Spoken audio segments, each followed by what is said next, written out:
Jocelyn, la siguiente.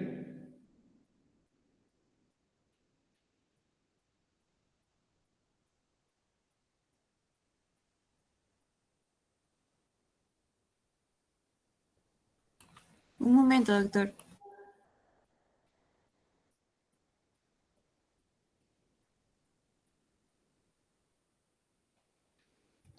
Bien, cuando se pregunta los antecedentes del problema de la memoria,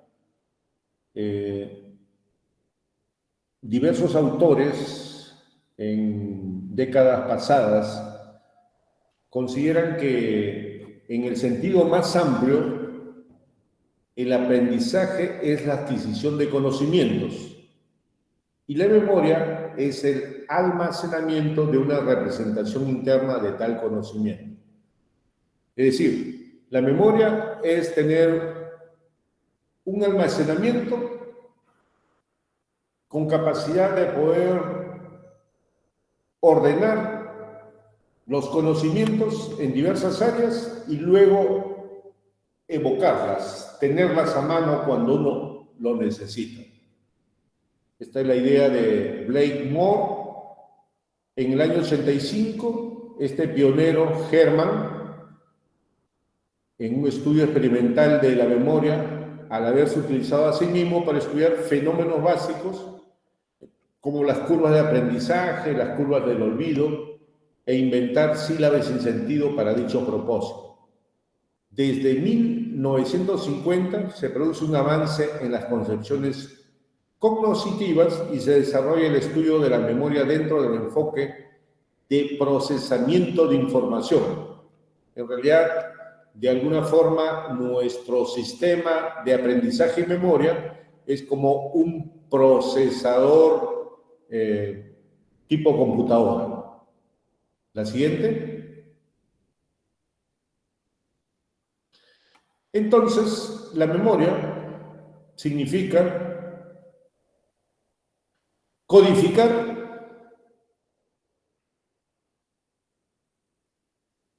es la forma en la que la información se almacena, luego de codificar, retener esa información a través del tiempo, almacenar y retener, y luego recuperar la forma como la información se extrae. Se usa el concepto de pérdida de información para referirse a lo que sucede cuando no accede la información al proceso de almacenamiento y conservación. Es decir, pérdida de información cuando no he almacenado correctamente y no he conservado correctamente mi memoria, mis cogniciones grabadas a nivel de la memoria. La siguiente. Y aquí tenemos algunos tipos de memorias a largo plazo que utilizamos frecuentemente en la vida común y corriente. La memoria explícita, por ejemplo, recordar teléfonos de la familia. Uno lo ha aprendido de manera deliberada, lo he almacenado, lo he repetido decenas de veces y recuerdo los teléfonos de la familia. Aunque ahora es dudoso esto. Hace unos 20 años, la mayoría de personas podía tener 30, 50 teléfonos de memoria, pero hoy eso lo ha sustituido un celular. A veces ni el número de mi hermano o de mi conocido lo sé de memoria. ¿Para qué tenerlo de memoria si lo tengo en mi celular? Memoria episódica. Por ejemplo, episodios de la vida. Recordar el día del aniversario de bodas o recordar el día del nacimiento de mi hijo, ¿no? Almacena información específica que tiene un significado absolutamente personal. ¿Cuándo fue el día que ingresaron a la universidad? ¿Cuándo fue el momento en que sus padres se volvieron a casar. Recuerden que en la Iglesia Católica, después de los 15 años de matrimonio, se pueden casar a los 20, 25, 30 y así por el estilo. Memoria semántica. Recordar la capital de Canadá. Es una memoria que almacena información general. Capital de Canadá, capital de Francia, de Estados Unidos, de Rusia, los ríos más importantes del Perú, los departamentos en el norte, etc. Es memoria semántica.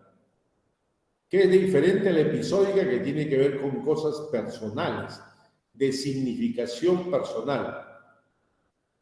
Y la memoria implícita, que evoca repentinamente en el nombre de un amigo sin saber por qué. Por ejemplo, uno está caminando por la calle, en eso ve a un joven, a un hombre vestido de una manera, y en ese momento recuerdo a mi amigo Raúl, porque esa persona camina y de alguna forma se viste parecido a mi amigo Raúl. Entonces, la memoria implícita evoca repentinamente el nombre de un amigo sin saber por qué. Es brusco.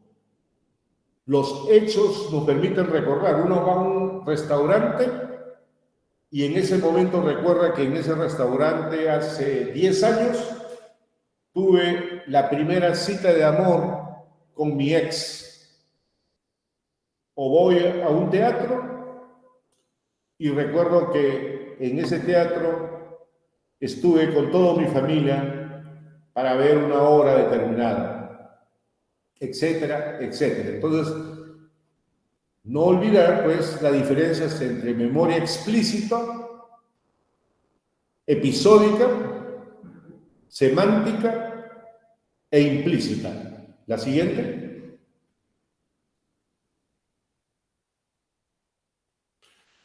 Bien, el procesamiento de información, obviamente esto viene cambiando paulatinamente a través de los nuevos avances de la neurociencia, pero en términos generales se propone 4 categorías de procesamiento. Primero, la atención y el registro sensorial. Si yo quiero aprender algo, debo estar atento y debo captar el material que estoy tratando de grabar y de estudiar. Luego, codificación y memoria a corto plazo. Lo codifico, sé que es un tema de memoria, ya sé que hay varios tipos de memoria a largo plazo, ¿no? Posteriormente, esta memoria a largo plazo lo retengo y lo almaceno en la memoria de largo plazo. Y luego, semana después, en el examen, luego de haber estudiado, almacenado correctamente en la memoria de largo plazo, recupero de la memoria a largo plazo para poder dar correctamente mi examen o para poder conversar sobre un tema que me interesa relacionado a este punto. El modelo considera elementos estructurales que participan en el procesamiento y hacen posible la transferencia de la información. Entonces, basado en este proceso de información o de almacenamiento y transferencia de la información, se puede considerar que existe la memoria sensorial, ¿no? A través de los oídos, los ojos, la memoria a corto plazo, ¿no? Que generalmente son horas, y la memoria a largo plazo, que hace posible la retención de la información en forma permanente. Los neurobiólogos consideran que un conocimiento se graba en la memoria a largo plazo cuando por lo menos repetimos 5 veces el concepto. Escuchar una clase es la primera repetición. Tomar notas, la segunda repetición. Resumir el contenido clave de una clase, tercera repetición. Repasar ese resumen por primera vez, cuarta repetición. Repetirlo por segunda vez, quinta repetición. La probabilidad de tener una memoria a largo plazo en esas condiciones es alta, porque estamos hablando de 5 repeticiones para que la memoria de corto plazo pase a una memoria de largo plazo. La siguiente.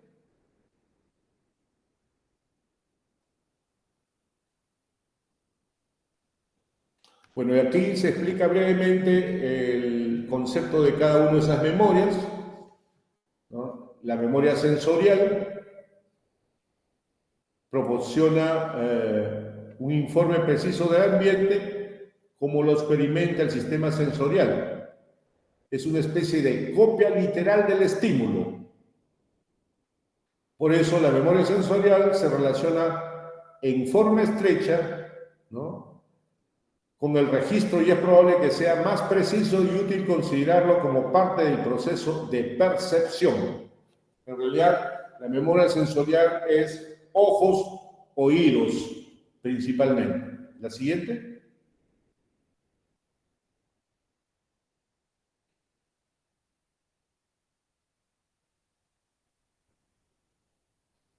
La siguiente.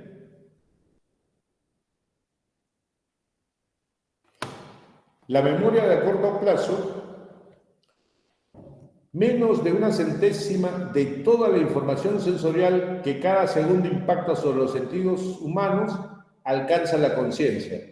Y de esta solo una vigésima parte logra llegar a algo que se asemeje a un almacenamiento estable.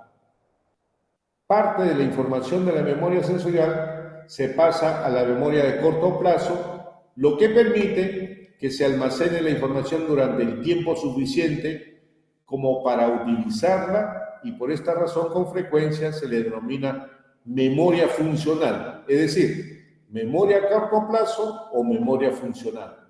Memoria a corto plazo o memoria funcional.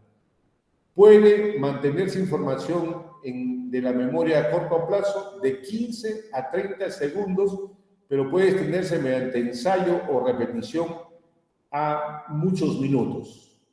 Generalmente tiene una codificación principalmente acústica.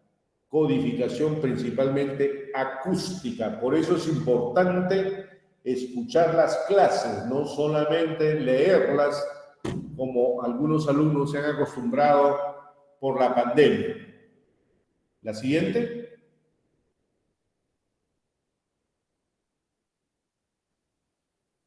Es basado en esta memoria de corto plazo que ha habido una redefinición o una ampliación de la definición a través de la memoria de trabajo.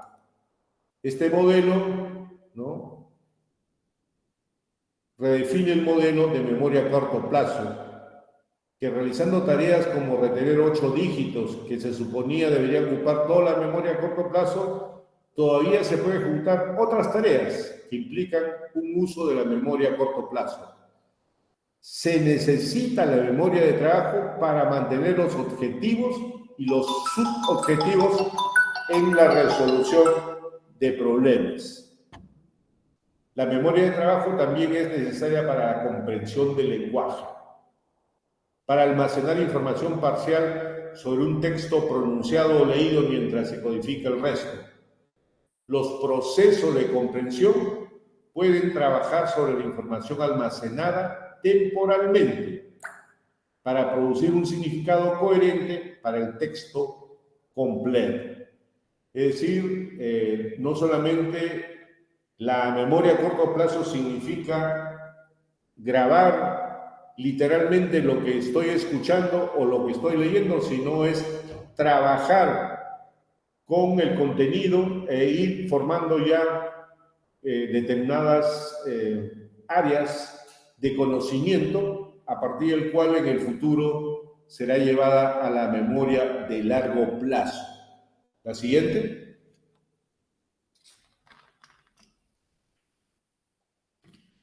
En general, Se piensa que la memoria a largo plazo tiene una capacidad ilimitada. Bueno, esa es una concepción que se maneja. Se puede ver como un depósito de todas las cosas en la memoria que no se utilizan en el momento, pero que potencialmente pueden recuperarse. Permite recuperar el pasado y utilizar esta información para lidiar con el presente. En cierto sentido, la memoria de largo plazo permite vivir de manera simultánea en el pasado y en el presente. La información puede mantenerse desde unos cuantos minutos hasta varios años, que de hecho puede abarcar la vida entera del individuo. Su codificación es semántica, visual y acústica. Palabra, visual y acústica. La siguiente.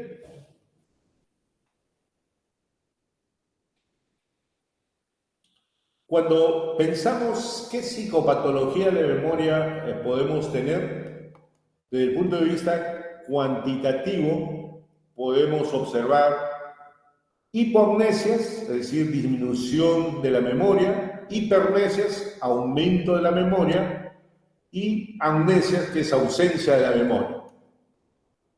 Por ejemplo, en las hipomnesias puede haber defecto de fijación. No puedo fijar correctamente porque mi capacidad de concentración está disminuida.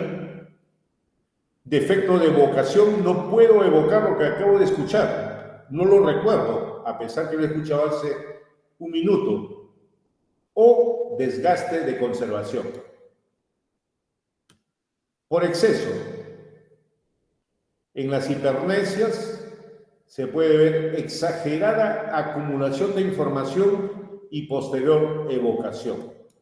Esto se ve frecuentemente en los pacientes bipolares, en la fase hipomaníaca, en la fase maníaca, y también se ha observado en pacientes que tienen problemas neurológicos, pero con una hiperactividad de la memoria remota.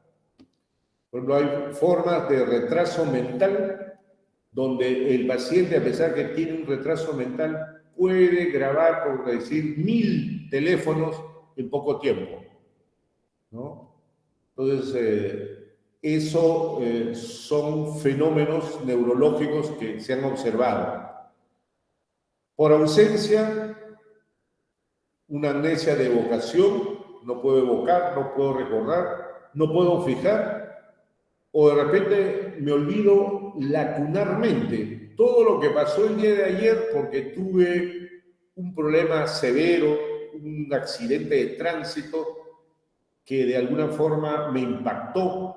No lo recuerdo. Ayer, hoy día estoy bien, hace 3 días lo recuerdo, pero lacunarmente no recuerdo el evento traumático.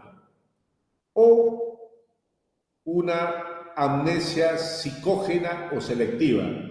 No recuerdo, o el paciente no recuerda sus 6 primeros años de vida, porque están relacionados a una serie de maltratos físicos y emocionales que el paciente ha tenido al vivir con una madrastra.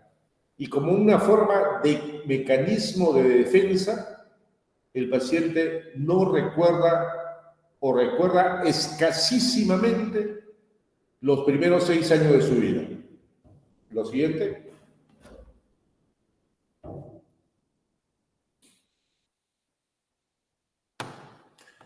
Desde el punto de vista cuantitativo, tenemos las hipernesias, ya hemos señalado, las hipernesias en el trastorno bipolar fase maníaca o hipomaníaca, ¿no? También podemos tener hipomnesias y amnesias, ya se ha señalado, de fijación o anterógrada, de evocación o retrógrada, lacunar, hechos, por ejemplo, 5 amigos regresaban del sur después de haber estado festejando un cumpleaños de ellos, de alguno de ellos. El que manejaba estaba mareado, lastimosamente perdió el control y chocó contra otro auto. En ese momento el accidente fue grave y el chofer, en este caso el que manejaba, quedó gravemente herido y el copiloto murió instantáneamente. Las 3 personas que estaban atrás tuvieron lesiones leves. La dama que estaba en el centro se desmayó y cuando despertó en la emergencia de adultos del Ministerio de Salud en Miraflores, le preguntaron, ¿usted qué recuerda, señorita? Y lo primero que dijo fue, ¿dónde estoy? ¿Qué estoy haciendo aquí?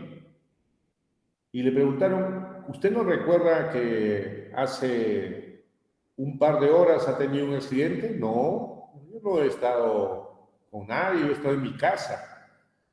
Y todo lo que había pasado en esas 3 horas donde se tuvo que llamar a la policía, a la ambulancia, al fiscal para el levantamiento del cadáver, etc., técnicamente ella lo había olvidado. Y cuando le preguntaron sobre sus amigos, dijo, hace tiempo que no los veo, no sé qué estarán haciendo. Esa memoria lacunar, fundamentalmente lo que buscaba era un mecanismo de defensa para ella, para evitar el sufrimiento psíquico de confrontarse con una realidad tan atroz que significaba ver morir a uno de los amigos íntimos y tener a otro amigo bastante grave. Entonces, lacunarmente uno puede presentar ante traumas psicológicos, olvidar determinados lagunas, determinados núcleos de memoria como una forma de mecanismo de defensa. Y la alteración disociativa o psicógena, vale decir, la persona entra en crisis, llora, en ese momento se escinde la personalidad. Hay una personalidad fuerte y otra débil. La personalidad débil comienza a hablar como si fuera un niño, llora, pide que no le hagan nada. En ese momento hay una disociación, como si hubiese 2 personas. Y las alteraciones de memoria cualitativas o llamadas paramnesias. La siguiente. Bien.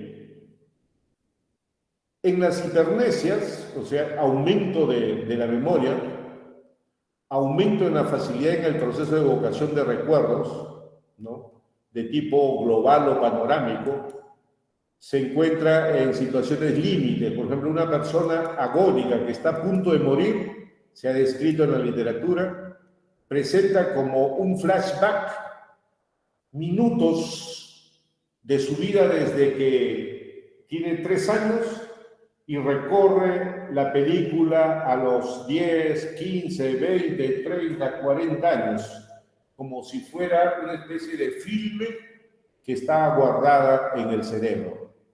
Y también se observa esta hipermnesia panorámica en el trastorno obsesivo-compulsivo, en el trastorno de estrés postraumático y en los episodios maníacos, tal como lo hemos señalado anteriormente.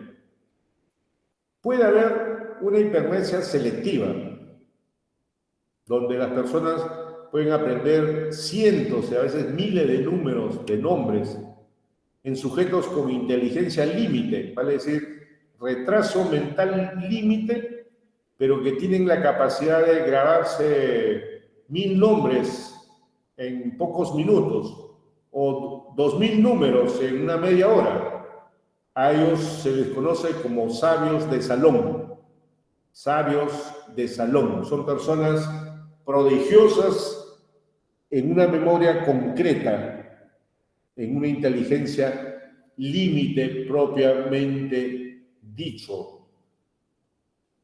En el autismo leve, determinadas formas de autismo leve, también puede haber este tipo de problemas, donde la persona es capaz de memorizar como si fuera una película determinados conocimientos que los demás personas no podrían hacer. La siguiente. Cuando hablamos de la amnesia anterógrada o de fijación, estamos hablando de la imposibilidad de formar o consolidar nuevos recuerdos.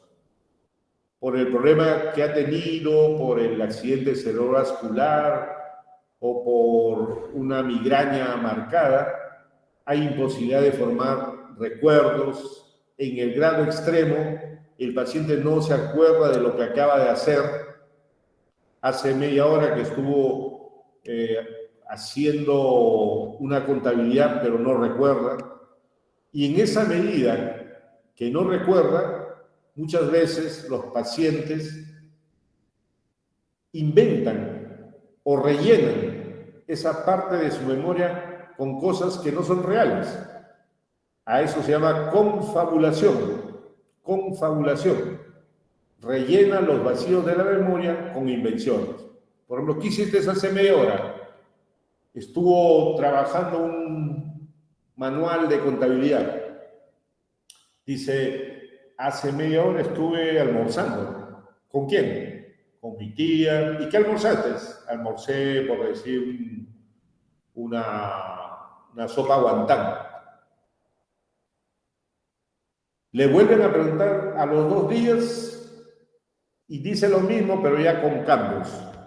Almorcé con mi hermano o con mi amigo una sopa fuchifú, por decir. Entonces, la confabulación puede variar, pero lo que busca la confabulación es rellenar vacíos de la memoria. Y esto se ve mucho en pacientes alcohólicos que ya comienzan a tener problemas de memoria por síndrome orgánico cerebral debido a la intoxicación alcohólica.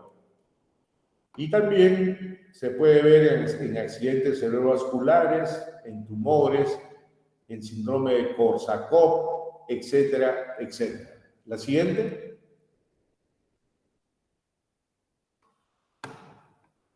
La amnesia de evocación, o sea, quiero traer a la mente algo que hice hace 6 meses. Hay dificultad para actualizar los recuerdos ya fijados y conservados, para evocar en el presente recuerdos y hechos del pasado. Según Ribot, la destrucción progresiva de la memoria genera primero la pérdida de los recuerdos recientes. Por ejemplo, una demencia, primero se borra los recuerdos recientes, más inestables por menos veces recordados, menos utilizados en la reestructuración del mundo interno. Lo último en perderse son los hábitos de la rutina diaria y la memoria emocional, vale decir, canciones de cuna, canciones de la juventud, palabras de la mamá cuando él era pequeño. Hay muchos pacientes con demencia que ya no saben cómo se llaman, pero si le pones una música de la época, puede cantar, darle las letras a esa canción, porque esa memoria emocional es la más profunda, es lo último que se desestructura. Entonces, todo esto podemos verlos en trastornos graves de TEC, o sea, golpes, enfermedades de Alzheimer, síndrome de Korsakoff y así por el estilo. La siguiente.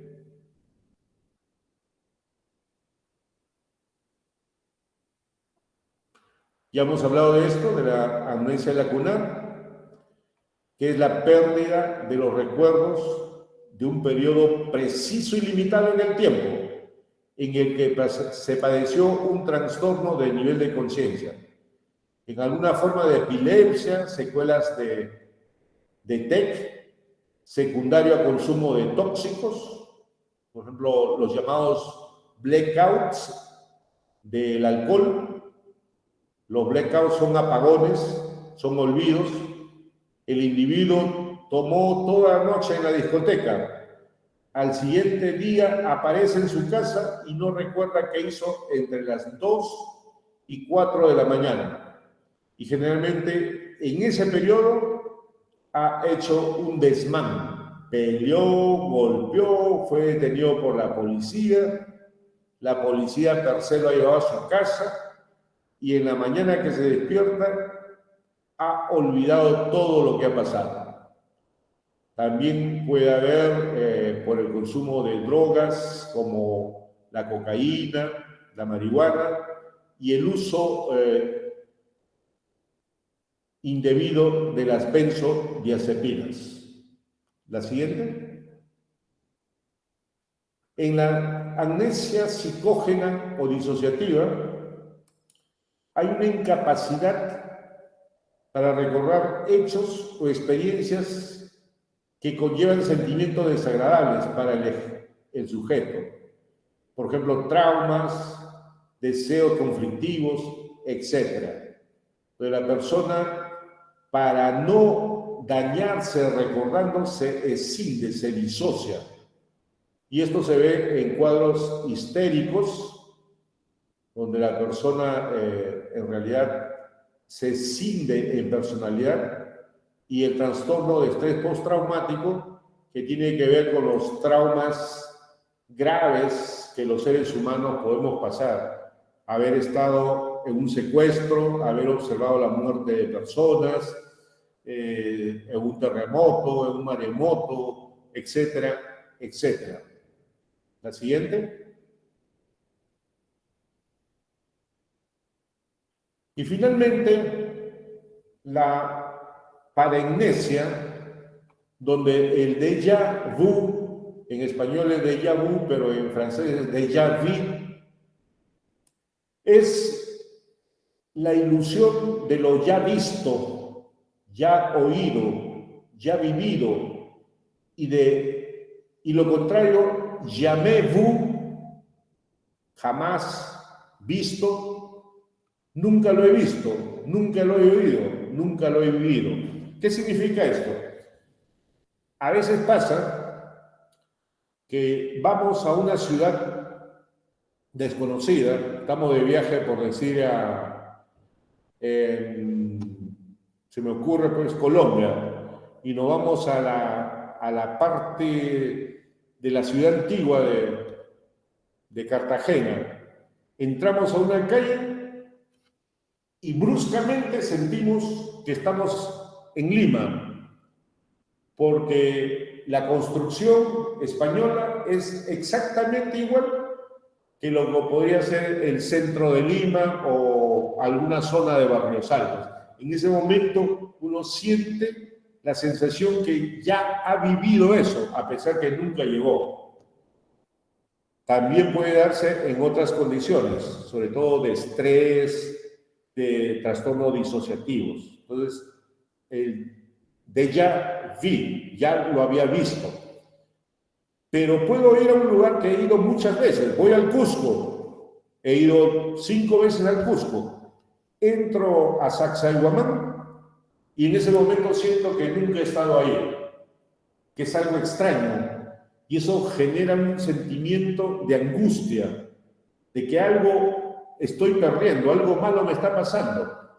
Eso es conocido como nunca visto, nunca oído, nunca vivido. Entonces aquí debe decir déjà vu y jamais vu. Jamais vu. La siguiente. Otra de las paranesias es la confabulación. sobre todo en el alcohol. Son invenciones que rellenan vacío de memoria. ¿Qué hiciste en la madrugada del día domingo? ¿Estuviste con tus amigos, amigas? No recuerdo. Pero como ya esta es una persona que crónicamente toma alcohol, de alguna forma comienza a rellenar con argumentos que crean. No existe conciencia que el relato es irreal o erróneo. Y a veces comienzan a creer lo que han dicho, a pesar que es falso. Esto se observa sobre todo en el síndrome de Korsakoff, que es una de las patologías vinculadas al alcoholismo y las demencias. La confabulación, rellenar los vacíos de memoria hasta convencerse que es verdad lo que estoy diciendo. La siguiente.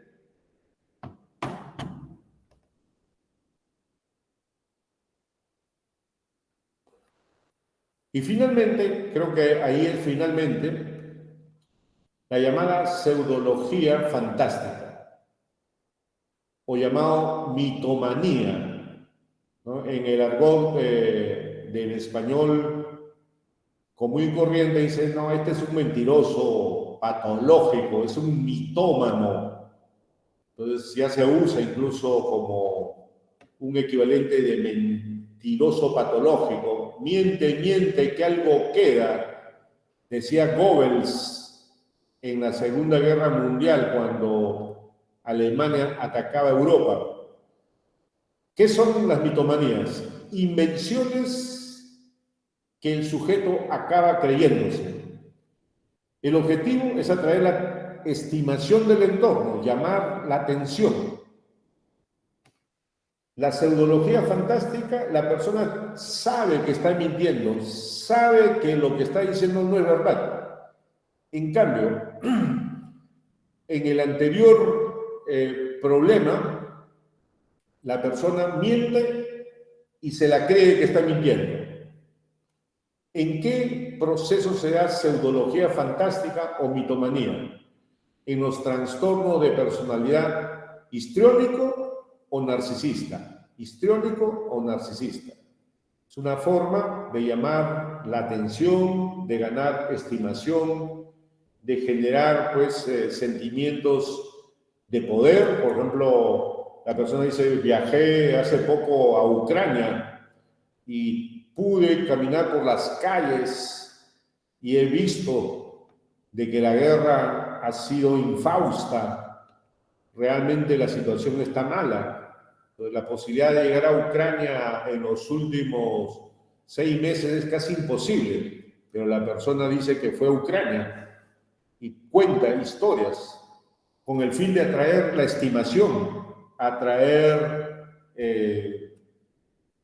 que las personas puedan escucharlo y decir qué bacán, ¿no? Fue a Ucrania, ¿no? Etcétera, etcétera. La siguiente. Muy bien. Muy agradecido, estimados alumnos. Muy buenas tardes y eso es todo por el día de hoy. Gracias, doctor. Muchas gracias, doctor.